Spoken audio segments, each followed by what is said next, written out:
Welcome to the Glenn Beck program. I am so excited today. As you may not, if this is your first day watching the show, you may not know. I'm a right-wing warmonger who just wants to gobble up all the oil in the Middle East. That's all I want to do, is just take people's resources. And we've gone a whole 3 months since we started a new war. And I was totally jonesing, man. I was looking for a vein. I need some more kinetic military action, man. I need it. And then today I got up and I read this headline. The Obama administration is intensifying the American covert war in Yemen. Did you know we were in Yemen? Oh, that's right, it's covert. Exploiting a growing power vacuum in the country to strike at militant suspects with armed drones and fighter jets. Well, that's fantastic. That's war number 4, hate mongers. War number, count 'em, 4. And it's a covert war, too. I like the secret wars. Congress, did you guys know about that one? No? Who's feeling a little out of the loop today? You are, yeah. No wonder Anthony Weiner had all that time to chat online and take pictures of himself. Oh, Congress is completely irrelevant, aren't they?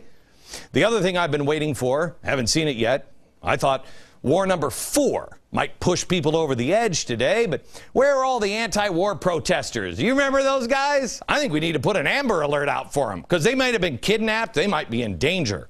Because surely those lefties would be out there holding protests against yet another war.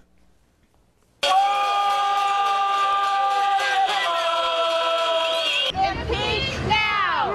Impeach now! Wake up, America! Bring the troops home! Wake up, America! Bring the troops home! Not $1! Not one more! Wow. Don't you dare! I could work my whole life and not be that big of a loser, but God bless them. The Code Pinks, the international answers. Where are you? I mean, besides in Spooky Dude's pocket, where are you? I'm concerned. I hope you're okay. Also, does anybody really know what side we're supposed to be on in Yemen? I mean, are we with the government or are we against the government? I'm not really even sure. Can I ask you this question? Has there ever been any kind of military action in America where you're not really sure? I don't think I've ever seen a war, ever, where you're like, I don't know, are we for the Germans or against the Germans? Why the silence? Here's why.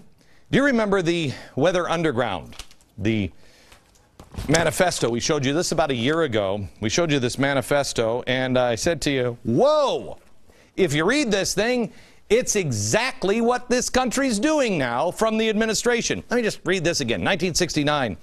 The strategy which flows from this is what Che called creating 2, 3, many Vietnams. Che was so clever when he was naming things. To mobilize the struggle so sharply in so many places that the imperialists cannot possibly deal with it all, since it is essential to their interest. They will try to deal with it all, and it will be defeated and destroyed in the process. I just want to point out, creating many Vietnams and entangling us in wars, key point, to defeat and destroy the imperialists. That's us. Now, what did the president say just last week when he was speaking in front of Chrysler? Listen carefully. There's still some headwinds that are coming at us. Lately, it's been high gas prices. Speed bumps. That have caused a lot of hardship for a lot of working families. And then you have the economic disruptions following the tragedy in Japan. You've got the instability in the Middle East, which makes folks uncertain. Yeah. You got that last one? Okay. Gas, he controls. Oil, he's got that one. We're not really looking for anything. The other headwind, Japan, that's God's territory. And then, or at least now, until Cass Sunstein starts to regulate God. And then there was the last one, the instability in the Middle East. He says it causes uncertainty. Is that true? Absolutely. So it's hurting the economy. You got that? Instability in the Middle East hurts the economy. Let's now look at the president, how he's handled the uncertainty. Here he is. The people of Egypt are calling for change. They've turned out in extraordinary numbers representing all ages and all walks of life. But it's young people who've been at the forefront. People just like you. Do you remember New that? generation. New generation. Just like you. Your generation. Your generation. There it is. Who want their voices to be heard. Yeah. Oh, yeah. Let's get the marching band out and encourage youth all over the world to stand up. If you remember right, he even compared the guy who set himself on fire in Tunisia to Rosa Parks. So that headwind might be coming from all of the hot air that he's blowing or all the stuff that he's sucking. He's engaging Libya in a war that he promises is going to last days, definitely not weeks. And here we are, 81 days later. How many, Aaron, how many days in a week? 85? Not sure. 81 days later, 20 days since the War Powers Act has expired. He promised no boots on the ground, and there are several reports that, yes, Americans have boots on the ground. Now, I don't know if we just dropped boots, but I'm pretty sure there might be feet and legs and people in those boots, but I'm not sure. The only reports we're getting are from that White House tried and true source, the jewel of journalism, Al Jazeera. And now the president has started another covert war going on in Yemen. Sounds like some of the headwinds of destabilization are coming from this White House. He's acknowledged uncertainty is hurting our economy. So why is he continuing to make choices that lead to more uncertainty? America, I think we're headed for real trouble because the excuses are not working on the American people anymore. He's starting to do that whole, no, these aren't the droids you're looking for. And nobody's buying it. The fundamental transformation of America, changing America into something other than it always has been, is the goal, always has been the goal of this administration. There are enemies inside and outside the gates of our country. Tonight, I hope to arm you with information so you can be part of the solution and not part of the problem, and certainly not part of the brain-dead sheep that will say, when did all this happen? The number one question asked of me is, now what? Now what? Tonight, I'm going to introduce you to a guy who I think is spookier than I am. Yeah, only because he knows exactly why he's right. Coming up.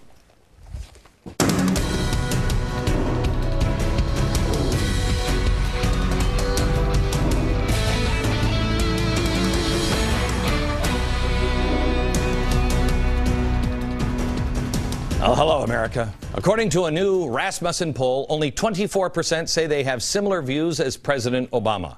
24%. Even among Democrats, only 45% say they have similar views to President Obama. Only 13% say Obama was more conservative than them. Wow. Did they bring Che back to life? There's another poll.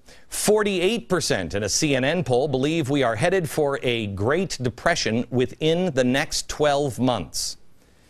Remember, Obama just said he's not even worried about a double-dip recession. Only 24% share that view, and that number has plummeted 15% in just the last few weeks. So here's my question. How long will the advice to prepare be ridiculed and mocked? I lived in Florida for a while. I lived through a couple of mild hurricanes. I lived in Tampa. When a storm is coming, you board up the windows. Even if you suspect the storm's not going to, hit you directly, if it's coming in your direction, you board the windows up.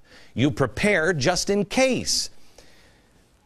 I can't imagine anybody in Joplin that had a storm cellar that said, you know what, I'm going to sit out here on the roof and just watch the pretty sky. You go into the storm cellar. Do we not learn anything from our grandparents? They used to can food this time every year. Have you gone to BJ's and bought some extra groceries yet? I have this crazy belief that this audience will be the difference between success and failure ultimately in America.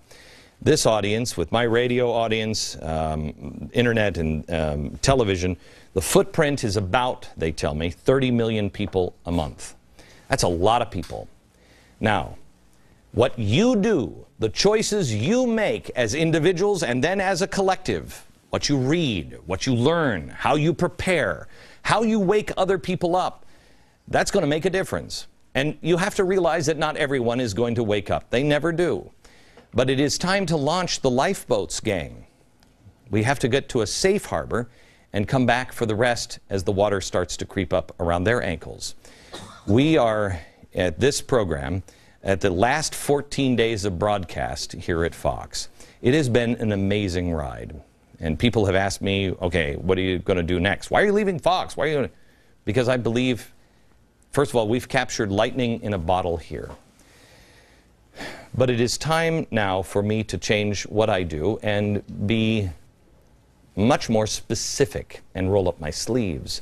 Specific on the things that we can do together to save our country. Over the remaining broadcast time that we have here at Fox, we are going to go over some of those things.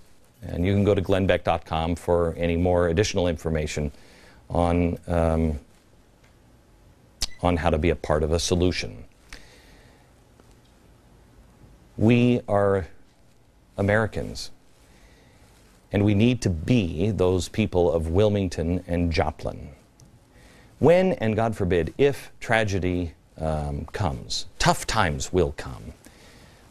But the people in Joplin and the people in Wilmington, they didn't just sit around and wait for the FEMA trucks to bring in some food. People came from near and wide to help. We did it together as Americans. Individuals did it, one by one. People who didn't even have a clue, they just said, I got to get into the car, I've got to go help. Some people loaded their car with groceries, some people were leaders, other people just were hands to help. We have to stop looking to the R's and the D's for our solution. Skip the middleman. It's not the way the system is structured in life anymore. Stop wasting time trying to call the switchboards at Congress. They're very busy doing whatever it is they now do behind closed doors. Maybe some of them are texting, I'm not sure. I hear one of them is a very good photographer. I wonder if maybe it's time to stop painting more signs, unless those signs say, help this way. You have to begin preparing for the storm, but not just for you or for your kids or grandkids, but for your neighbors and community. And if the storm doesn't come, or if it bypasses us, oh well, we'll all be stronger for it. And if it does come, you will be a lifeboat for others, a shelter for others. America needs leaders, not sheep. We need people who are ready to get to work. Of that 48% who now believe a Great Depression is coming in the next 12 months, of that 48%, how many have boarded up their own windows? How many have done anything to prepare? And how many are just saying, yep, I think one's coming? There are a lot of people who say that they don't know how. That's one of the things we're going to try to address tonight. But you can begin by learning the lessons of our grandparents and our great-grandparents. You do the simple things. You don't have to bring 5 random families into your house and cook dinner for them every night. You think of Joplin. People came in and donated what they could. They helped in whatever possible way they could. A shirt, a meal, water, a teddy bear. You start with what you can control, and you can control yourself. Be better at your job than anyone else in your company. Be the man or woman who's the last one to be fired because they just can't afford to lose you. And trust me on this one, because I've learned this myself. Get over yourself. You're not as good as you think you are. If you own a small business, don't cut corners. Do the right thing for your customers. Do the right thing for your employees. Be on the up and up, not only in business, but all personal life as well. Learn from Anthony Weiner. Be honest in all of your dealings. Know history and know the Constitution. Understand what it is and what it created. The miracle of freedom really is just that, a miracle. I started reading this book over the weekend. The Miracle of Freedom, the 7 tipping points that saved the world. This thing is unbelievable. It's one of the best history books I have read. This should be on everyone's shelf. It only takes, it talks about in this, it only takes about 5% in all of human history. 5% of human history have ever lived under any kind of free conditions. Only 5% have ever experienced it. 95% have been slaves. Percent have been slaves. we are letting this slip through our fingers because we've grown lazy, stupid, apathetic, or too trusting of people in power. Wake up. Know the Constitution. What if 48% of the people are right? And we do slip into a Great Depression. I think, honestly, it could be a Great Depression, because the longer you prop something up, the deeper the problem becomes. We showed you earlier this week all the economic and housing stats that are actually worse now than they were in the Great Depression. We probably would have hit a Great Depression at the TARP point. What does it look like today? But if they are right and the economy tanks or even worse, what happens then? What happens when grocery stores either have no food or it's so expensive that no one can afford it? What happens when unemployment and energy prices necessarily skyrocket, to quote the president? Have you ever seen a grocery store when you say a snowstorm is coming or a hurricane is coming? The shelves are wiped out. Shelves are empty. People can laugh at you or me all they want. I don't care anymore. How many days do people go without food or money before they begin acting erratically? James Carville said civil unrest, if the economy keeps tanking, is imminently possible. I agree with him. He is right, even though he called me a crazy man when I said the same thing over a year ago. When unrest hits home, as it will we be the people of Joplin and take care of ourselves without waiting on the government? Or will we turn on each other, and will we beg the government to do whatever they have to do to save us, take care of us, and inevitably control us? We have to be more free at the state and local level. We have to be more independent. And dare I say it, we have to be more religious, but religious in the way Ben Franklin talked about religion. In 1790, Yale University asked him, "What is the American religion?" And he said, "Here is my creed. I believe in one God, creator of the universe, that he governs it by his providence, that he ought to be worshipped, that the most acceptable service we can render to him is doing good to his other children." Gang, that is the American religion. That's it. It's not happenstance that we're the most charitable nation to ever walk the face of the earth. It's our American religion. We have to find that within ourselves and prepare to be that greatest American generation yet again. Tonight, I want you to meet a guy who is, I think, one of the smartest guys out there. You will meet him, and you will be, at first, you'll be like, "Oh no, please make him stop talking because he scares the crap out of me." And then you'll be glad you met him, because I think he's going to help you clarify in your mind what's coming, and possibly it'll give you some ideas on some things that you can do. You'll meet him when we come back.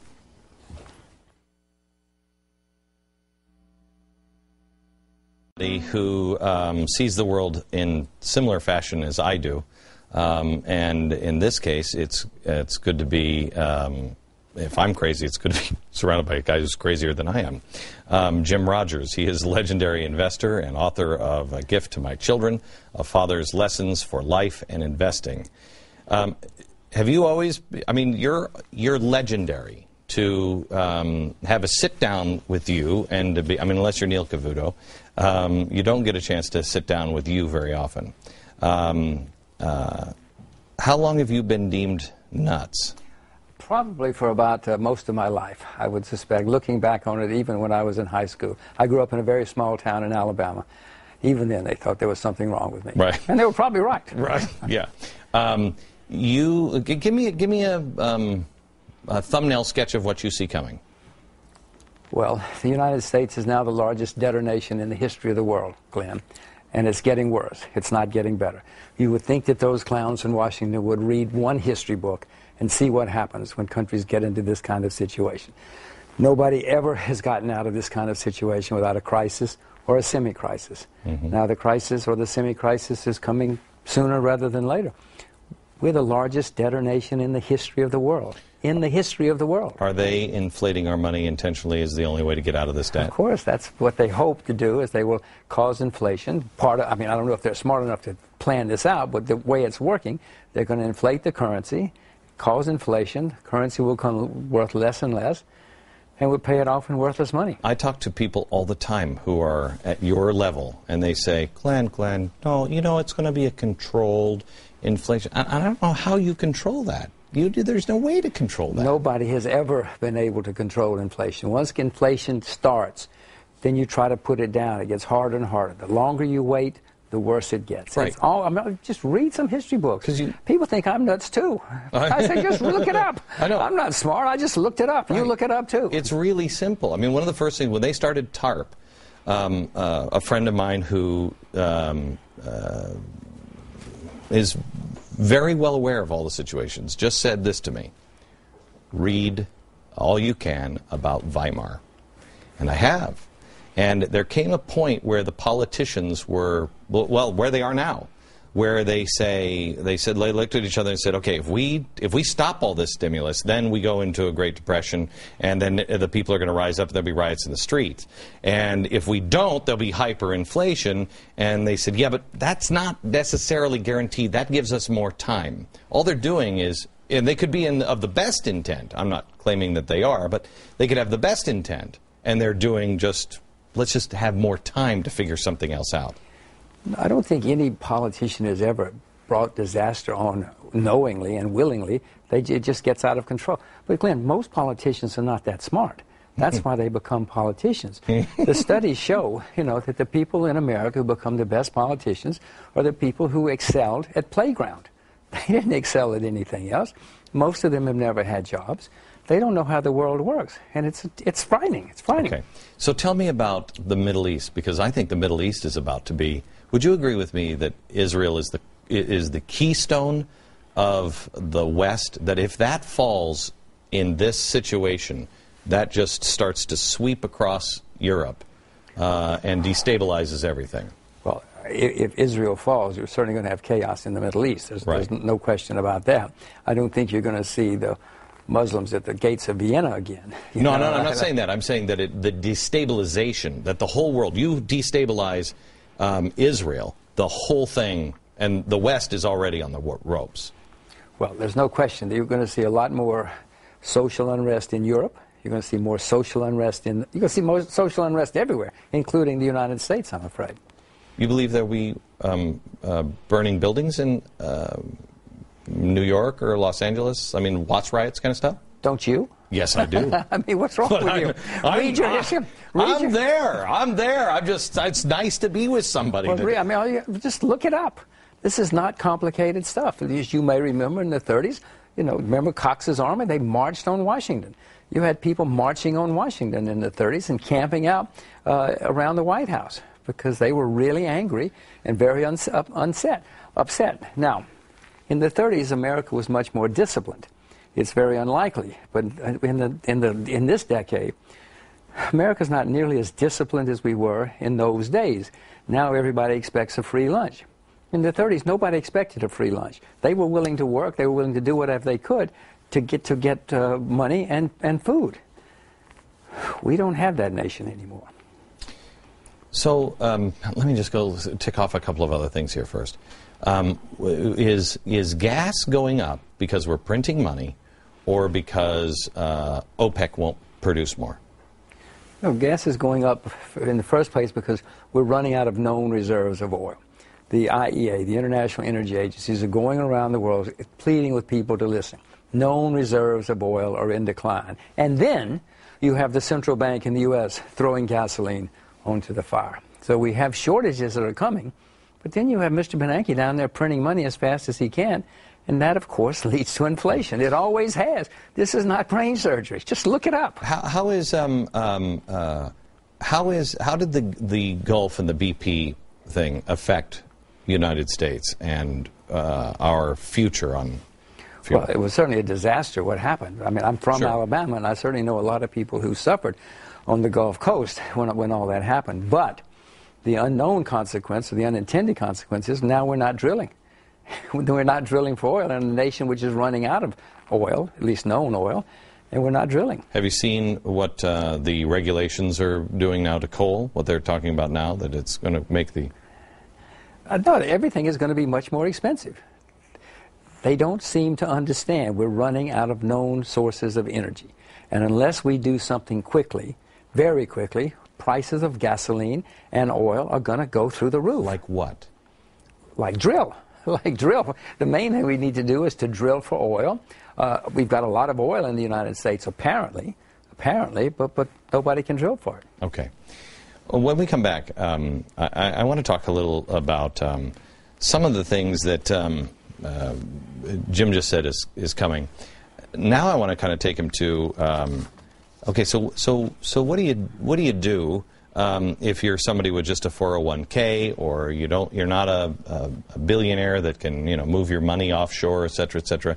And I've asked Jim before we went on the air to come up with a few things, recommendations to parents or to grandparents, to college students. What should you be doing? And also I want to ask him a little bit about what he said. I read that you said that you believe the dollar is over, and it could happen in the next 5 months. He's a spooky dude. I said it could happen in the next 5 months. I didn't say it was going to happen. It could happen in the next 5 months. And then I want to talk to him a little bit about food and farmers, and some stats and some ideas on farming that I've never heard anyplace else. Coming up.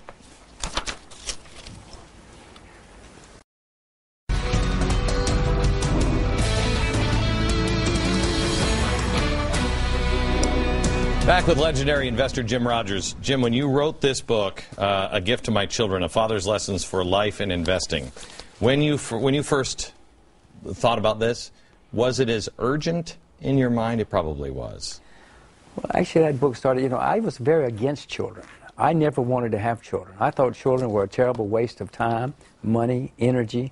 I felt sorry for people who had children. My friends who had children, I said, you poor saps. I was so wrong. Totally 100% wrong about children. Children are so wonderful and so much fun. So this little girl came along and just blew me away. So I had another one too, because I thought it was so much fun. In fact, if there's anybody here who hasn't had children, go home and get on with it. I promise you, because take a day off if you have to. Or, well, no, don't take a day off these days. Go home for lunch. Anthony Weiner go home, does that. Go home for lunch. Let's move off of that. But let's leave that one alone. Let's leave that alone. But so I started writing down things that I thought I would want to tell her when she got older. And then a reporter called me and started asking me, what do you teach your children? And she wrote an article, and one thing led to another, and here we have a book. Because the things that you write on in this are, it's what's amazing is it's common sense. It used to be. It's the things that my grandparents and my parents used to say. Above all, be ethical. Save. Focus on what you like. This is where I kind of want to take it here for a second on I am a big believer in education, but George Washington was self-educated. You don't have to go through to an Ivy League school and spend $300,000, because you're not going to get the return on that investment most cases. Sometimes you will. Most cases you won't. And people don't understand that they start out looking for the money. Money, do you agree with me? Money is a byproduct. You focus on what you love to do and create, and the money comes secondary. The money will follow, yes. If you do your job and do it better than anybody else, the money is going to follow you. I tell my little girl, she's only 8, but I say, look, if you want to be a gardener, Daddy's going to bite his tongue and say, okay, become a gardener. Because the people who do what they want never go to work. They wake up every day and start having fun. They can hardly wait. And someday she will be the gardener at Buckingham Palace, and someday she'll have a chain of garden shops all across America, and she'll be listed on the New York Stock Exchange. And everybody will say, we always knew you'd be a good gardener. Right. But she doesn't necessarily even have to have that, and she's complete inside. That's what I mean. Even if she's not on the New York Stock Exchange, right, she's going to be happy. Right. Very happy. Right. Go back to the advice of school, because I know you went to an Ivy League. Don't bring it up, yes. Nobody is talking. We all talk about how much health insurance has gone up, but nobody has really, at least in Washington, talked about faster than health insurance, education has gone up, and it's a bunch of gobbledygook, and nobody's teaching history, nobody's teaching critical thinking at all. You are indoctrinated there. Can you get away with not having a formal education or being, because I'm a self-taught man, self-taught or just not going to that college everybody says? One doesn't have to go to Princeton in order to be successful. In fact, I went to an Ivy League school, as you said. Many of the people I went to school with, that was sort of the peak for them. They went to the Ivy League school, and life went into decline after that. No, you don't have to go to an Ivy League school. You don't even have to go to college. And college, if you come out of college these days, if you come out of Princeton these days, you will be in debt by $300,000. That's crazy. Or somebody will be. Or your parents will write the check. But somebody will be out $300,000. Is it worth it? I can't see how it could be worth it. It's a nice thing. It'll help you get your first job, or maybe even your second job. But after that, it's up to you. I think it's just up to you on the very beginning. I guess you could walk in through somebody's door with a diploma. I said to my daughter, she was working, and she was working really hard, and she wanted to get A's, and this is her first year in college, and I said, honey, relax. Nobody's going to say to you, the minute you walk out this door, nobody's going to say to you, well, what was your GPA? Nobody cares. Nobody cares. Maybe the first job, but that's all. Okay. Maybe the first job. The question that people ask me is, what do we do? How would we prepare if I don't have $1 million or $1 billion? I have a 401k, and we're just eking out a living, as most people are. How would they prepare? If you've got a 401, if you're going to invest in anything, only invest in what you yourself know a lot about. Don't listen to people you see on television. Don't listen to people you read in the magazines and the newspapers. You invest in only what you yourself know a lot about. Otherwise, just put the money in the bank and earn very little interest these days, but at least you're going to be earning interest, and you're not going to be losing money. Most professional investors do not even do as well as the Dow Jones Industrial Average. They just don't do as well as the averages. So do what you know. If you don't know anything, put your money in the bank and do nothing. And wait. Wait until you find something that you know will be a winner. You said at some point, and I want to pick it up here, at some point you said that you think the dollar, the cash currency, will be worthless. Yeah. Okay. Don't you? Yeah, yes, I do. But I don't have the answer that maybe you would have. So if not cash, then what? Back in a second.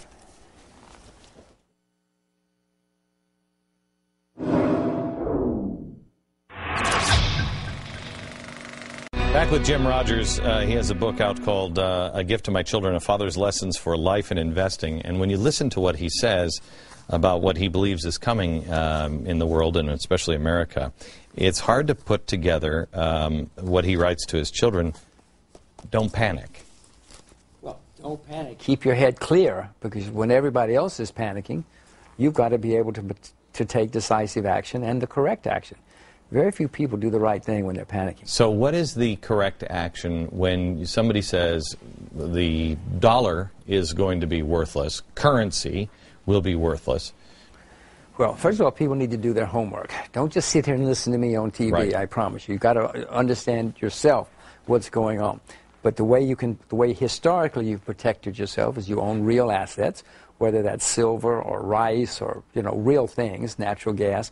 The things that go up in price when currencies go down are real things. And if you understand them and you can invest in those things and you know enough about them to invest in them, that's how you protect yourself, and you might make money. And you learn about investing abroad. What do you mean? Well, you learn about having some of your assets invested in other countries. Everybody should have some money invested in... What do you invest in? What do you invest in China? Because you live over in China. I live in Asia. I don't live in China. I live in Singapore. Okay. I own some shares in the Chinese stock market. I own the Chinese currency as well. I have investments in many countries. Is that the currency of the future, or is there going to be one world currency?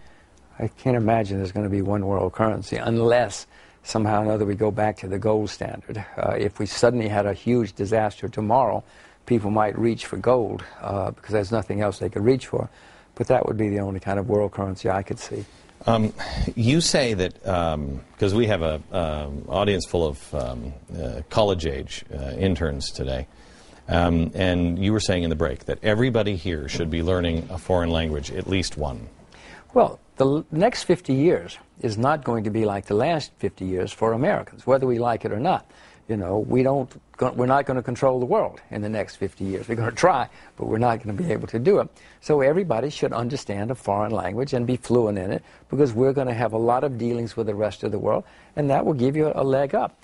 My daughters speak Chinese. Now, that's not going to make them successful, but at least if they're working in a Chinese restaurant, at least they're going to be the maitre d'. They're not going to be the dishwasher. The Mandarin Chinese? That's what my daughters speak, yes. Spanish? Spanish, Mandarin, Portuguese, maybe, if you really want to and be... And English? And English, of course, yeah. Yes. My daughters speak English and Chinese. Okay. All right, when we come back, I want to talk to you a little bit about what you said about farms and some of the stats on what you currently see now in farming and what you think is possibly coming our way. We'll do that next. Back with Jim Rogers. Tell me the state of farming around the world.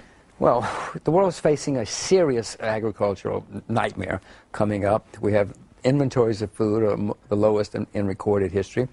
We have no farmers. We have shortages. The average age of farmers in America is 58 years old. In parts of Japan, they have no farmers. They have fields that nobody can farm because there's nobody there. They're bringing in Chinese to try to farm those fields, and they really don't like Chinese, as you know, and yet they're desperate.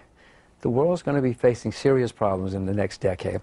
Those guys who are 58 will be 68 in 10 years if they're still alive. We have nobody going to study agriculture. Why? Why is that? Agriculture has been a horrible business, Glenn, for the past 30 years. Nobody's been able to make much money. I suspect all these kids here in your audience, I bet none of them knows anybody who's majoring in agriculture. We produce more physical education graduates every year than we produce agricultural graduates. And now we're going to have to pay the price. You can't make any money in farming, and that's why nobody goes into it, and that's why there's no capital. Prices are going to go higher. That I hope will attract. How long before that happens? How long does if you're sitting here watching and you're like, okay, I've watched the Glenn Beck program for a while, and he's been trying to scare all the old people to death for the last 2 years, and he does it just because I guess he hates the president or whatever their excuse is. But now I hear you. How long do I have to be able to put some food away before you start to see a real steep? Go to the shop, go to the grocery store, and see how high prices have gone in the last 2 years. While you say you've been trying to scare people, they can tell you that prices are very high. You probably don't go to the grocery store. Your butler goes to the grocery store. No, I go to the grocery store. I get my own ice cream, my friend. All right, and in New York, $8 a half gallon. Yeah, that's what I'm telling you. Milk, bread, anything. Prices are going up, and it's going to get a lot worse. But it has to, Glenn, because if prices don't go higher, we're not going to have any farmers, and we're not going to have any food at any price, because prices have to be high enough for farmers to make a living, and then they will be rich, and then young people will say, I'm not going to go to Wall Street, I'm going to become a farmer. Farming is going to be a much better profession the next 20 years than Wall Street. Are you concerned about the floods that we've had, the E. coli over in Europe? Does this compound the problem, or is this... Of course it does. Whenever you have something which cuts the supply, we already have low supplies. We have very low inventories right now, historically. And anything that cuts supply makes it worse. Prices are going to go much, much higher. Protect yourself. I plead with you, protect yourself, because it's going to get worse. I said to Jim, somebody told me to buy water, and he said, no, don't own water, because then you'll be like the oil company is now. How dare you be somebody who's trying to keep this water? They will call you an evil speculator, and they will hang you in the street. But if you can figure out a way to provide water, to purify water, or transport water, or discover water, they'll build a monument to you in the public square.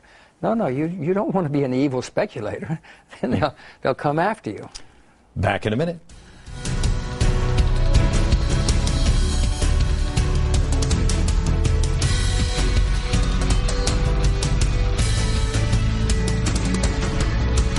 Tomorrow, Greta Van Susteren will be doing a special on sex in Capitol Hill and all the scandals and all that stuff. We will be back here Monday from New York. Good night, America.